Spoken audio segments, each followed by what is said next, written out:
سورۃ التغابن۔ بسم اللہ الرحمن الرحیم۔ یسبح للہ ما فی السماوات وما فی الارض۔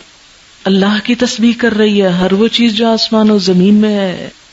لہ الملک، اسی کی بادشاہت، ولہ الحمد، اسی کی تعریف، وہو علی کل شیء قدیر، اور وہ ہر چیز پر قدرت رکھنے والا ہے۔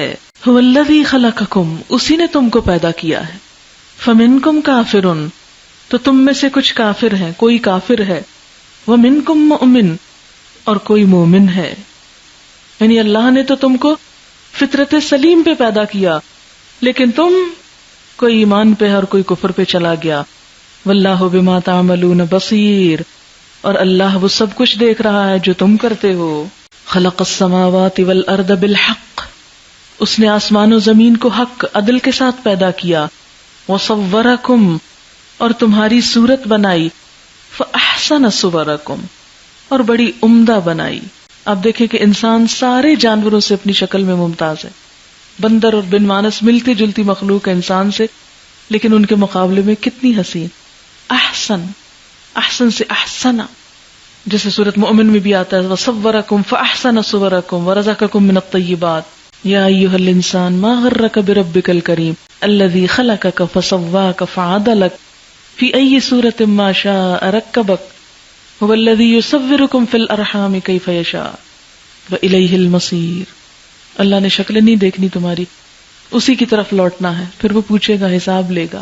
یعلم ما فی السماوات والارض، وہ جانتا ہے جو آسمانوں میں ہے اور زمین میں۔ ویعلم ما تسرون وما تعلنون، اور وہ جانتا ہے جو تم چھپاتے ہو اور جو تم ظاہر کرتے ہو۔ واللہ علیم بذات الصدور، اور اللہ سینوں کے بھید تک جاننے والا ہے۔ الم یأتکم نبأ الذین کفروا من قبل، کیا تمہیں ان لوگوں کی خبر نہیں پہنچی جنہوں نے اس سے پہلے کفر کیا؟ فذاقوا وبال امرہم، پھر انہوں نے چکھی شامت اپنے کام کی، اپنے اعمال کا مزہ چکھا۔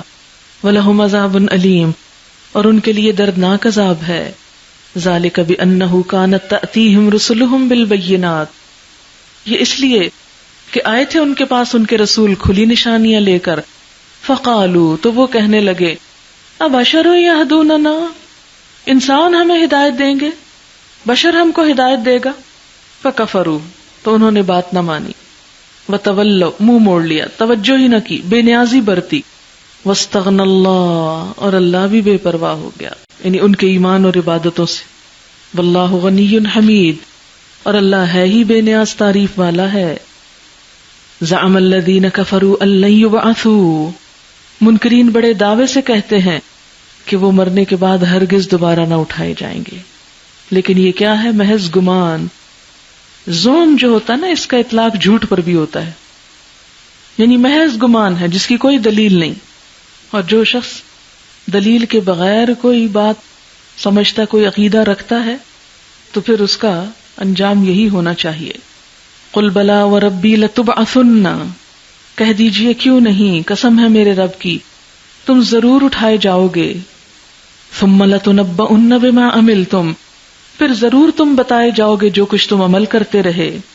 یعنی یہ قیامت کی آمد پر دلیل ہے، کیا کہ انسان کو دنیا میں تو اس کے اعمال کا پورا بدلہ نہیں مل سکتا، وہیں پہ جا کے ملے گا، اس لیے اٹھانا ضروری ہے۔ وذالک علی اللہ یسیر، اور یہ بات اللہ پر بڑی آسان ہے، بہت آسان۔ فآمنوا باللہ ورسولہ، تو ایمان لاؤ اللہ اور اس کے رسول پر۔ والنور الذی انزلنا، اور اس نور پر جو ہم نے اتارا۔ اب یہ رسول کے بعد نور کیا ہے؟ قرآن۔ واللہ بما تعملون خبیر، اور اللہ ساتھ اس کے جو تم عمل کرتے ہو خبر رکھتا ہے۔ یوم یجمعکم، جس دن وہ تم کو جمع کرے گا۔ لیوم الجمع، جمع ہونے کے دن۔ ذالک یوم التغابن، یہ ہے دن غبن دینے کا، نقصان کا دن۔ تغابن قیامت کے ناموں میں سے ایک نام، یوم الجمع اور یوم التغابن۔ ایک ہی آیت میں قیامت کے دو نام، یوم الجمع اور یوم التغابن۔ تغابن جو ہے غبن سے ہے، غبن سے بھی اور غبن سے بھی۔ یہ زیادہ تر خرید و فروخت اور لین دین کے معاملے میں بولا جاتا ہے۔ غبن کا مطلب ہوتا ہے کسی چیز کا خسارہ اور نقصان، دھوکہ دینا کسی کو، خرید و فروخت میں جو دھوکہ دے اس کے لیے کہتے ہیں غبن فلان، غبنت من حقی عند فلان، فلاں شخص سے اپنا حق وصول کرنے میں مجھ سے بھول ہو گئی. اور غبن کا معنی ہے غفلت، بھول، اپنے حصے سے محروم رہ جانا. ایک شخص کا کسی غیر محسوس طریقے سے کاروبار یا باہمی معاملے میں دوسرے کو نقصان دینا، دھوکہ دے جانا. مفسرین نے یوم التغابن کے کئی معنی بیان کیے ہیں کہ کیوں اس کو تغابن کہا گیا. بعض نے کہا کہ اس روز اہل جنت اہل دوزخ کا وہ حصہ مار لے جائیں گے جو ان کو جنت میں ملتا اگر وہ جنتیوں جیسے کام کرتے. ہر ایک کا حصہ جنت میں بھی اور دوزخ میں بھی، جس جگہ جائیں تعمیر کرا لیں. بالکل ایسے ہی ہے کہ اگر آپ کا ایک پلاٹ لاہور میں بھی اور اسلام آباد میں، جس کو چاہیں تعمیر کر لیں، گھر تو وہیں بنے گا نا جہاں تعمیر کریں گے. دو جگہ پلاٹ ہونے سے تو کوئی فرق نہیں پڑتا. تو ہر شخص کا ایک پلاٹ جنت میں ہے اور ایک جہنم میں، جہاں چاہے اپنے لیے گھر بنا لے. اب کیا ہوگا؟ جو لوگ جنت میں چلے جائیں گے وہ جہنمیوں کے پلاٹ بھی ضبط کر لیں گے. تو یہ کیا ہو گیا؟ غبن ہو گیا. کس کا؟ جہنم میں جانے والوں کا. اس کے بارے میں بخاری میں حدیث آتی ہے کہ جو شخص بھی جنت میں جائے گا اسے وہ مقام دکھا دیا جائے گا جو اسے دوزخ میں ملتا اگر وہ برا عمل کرتا، تاکہ وہ اور زیادہ شکر گزار ہو. جو شخص بھی دوزخ میں جائے گا اسے وہ مقام دکھا دیا جائے گا جو اسے جنت میں ملتا اگر اس نے نیک عمل کیا ہوتا، تاکہ اسے اور زیادہ حسرت ہو. اس سے بھی پتہ چلتا کہ دونوں جگہ پلاٹس ہیں آپ کے. دوسری تفسیر کہ اس روز ظالم کی اتنی نیکیاں مظلوم لوٹ لے جائے گا جو اس کے ظلم کا بدلہ ہو جائیں، یا مظلوم کے اتنے گناہ ظالم پہ ڈال دیے جائیں گے جو اس کے حق کے برابر وزن رکھتے ہوں.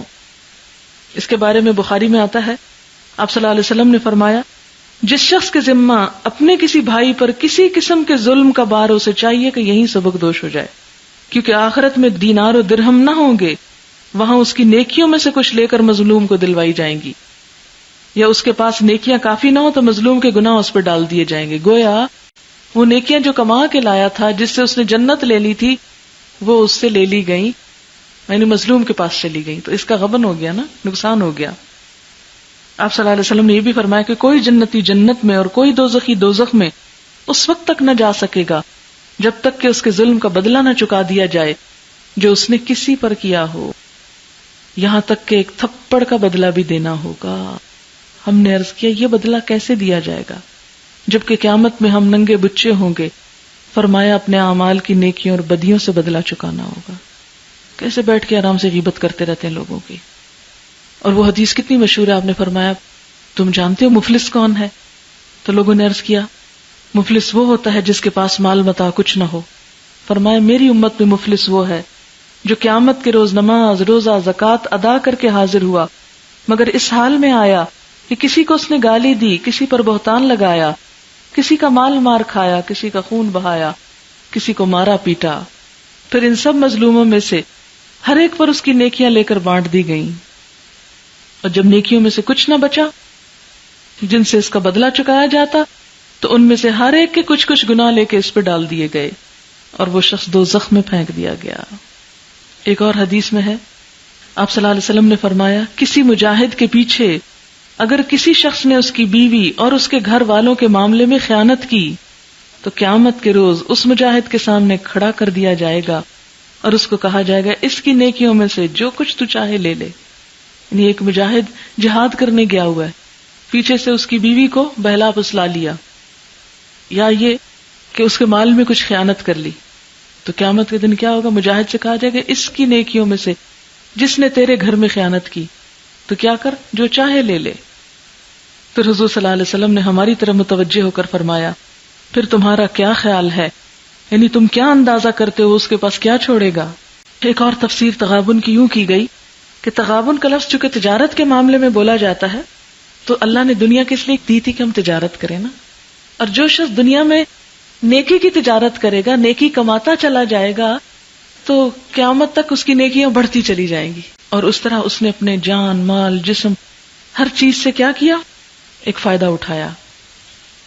اور اگر اس نے غلط کام کیے تو گویا اپنی ساری صلاحیتوں کو، انویسٹمنٹ ہے نا یہ ہماری، ہر چیز کا اچھا استعمال، اچھی انویسٹمنٹ ہے، تو اس نے اپنا اصل زر جو ہے وہ تباہ کر دیا. ذالک یوم التغابن ومن یؤمن باللہ ویعمل صالحا یکفر عنہ سیئاتہ، اور جو اللہ پر ایمان لایا اور نیک عمل کیے اللہ اس کے گناہ جھاڑ دے گا اور اسے ایسی جنتوں میں داخل کرے گا، یدخلہ جنات تجری من تحتها الانہار خالدین فیہا ابدا، جن کے نیچے نہریں بہتی ہوں گی، یہ لوگ ہمیشہ ہمیشہ ان میں رہیں گے، ذالک الفوز العظیم، یہی بڑی کامیابی ہے۔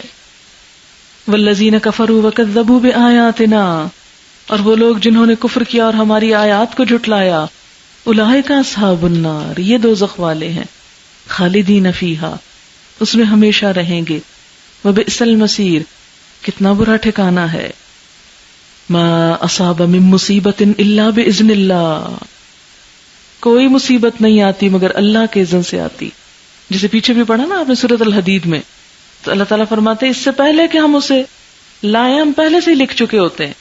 ایسے موقع پر مصیبت آنے پر وَمَن يُؤْمِن بِاللَّهِ يَهْدِ قَلْبَهُ، جو اللہ پر بھروسہ کرے گا اللہ اس کے دل کو ہدایت دے گا، دل ٹھنڈا رہے گا، پرسکون رہے گا، سیدھے راستے پہ چلے گا، کوئی اللہ سے بدگمانی نہیں، کوئی حسرت نہیں، کوئی یاس نہیں، کوئی کاش کا دروازہ نہیں، کیونکہ کہتے ہیں نا جب انسان کاش کہتا ہے کاش یہ نہ ہوتا، کاش وہ نہ ہوتا، تو شیطان کو داخل ہونے کا راستہ مل جاتا ہے، پھر آگے آ کے شیطان بہکاتا چلا جاتا ہے۔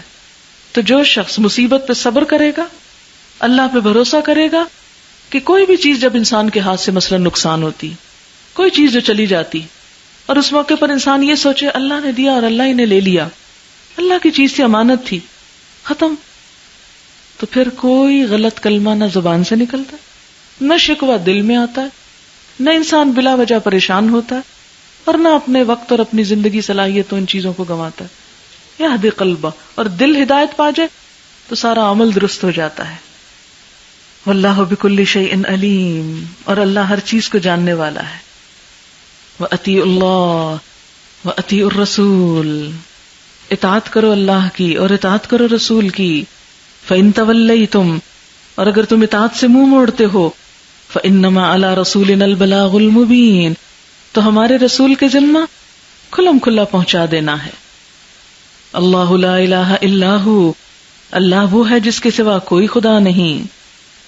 وعلی اللہ فلیتوکل المؤمنون، اور اللہ پر چاہیے کہ توکل کرے مومن، یعنی رسول اور اس کے ماننے والے اللہ پہ بھروسہ کر کے آگے بڑھیں، کیونکہ اللہ کا کام ہے، اللہ ہی کے حوالے کریں، اللہ ہی مدد کرے گا۔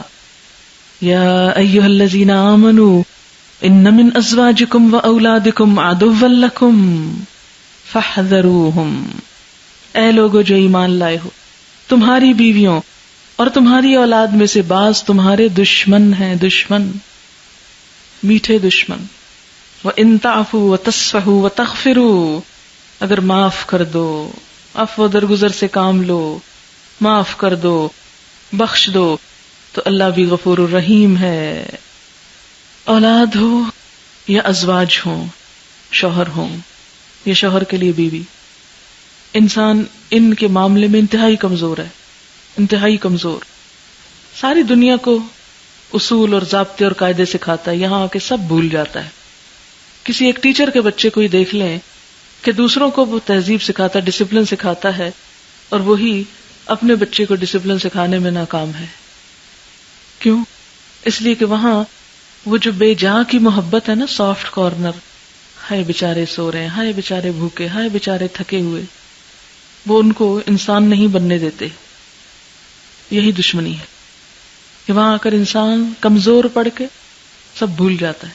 جیسے دین کے لیے نکلنے کی بات ہے، بچہ رو رہا ہے، ٹانگوں سے چمٹ رہا ہے، دوسرے بھی کہ ہائے کتنی ظالم ماں ہے، روتے بچے کو چھوڑ دیا۔ یہ کیسا اسلام ہے، یہ کیسا دین ہے؟ نماز پڑھتے وقت اور کسی کچھ دیتے وقت کیوں نہ بچوں کو دیں، کسی اور کو کیوں دیں؟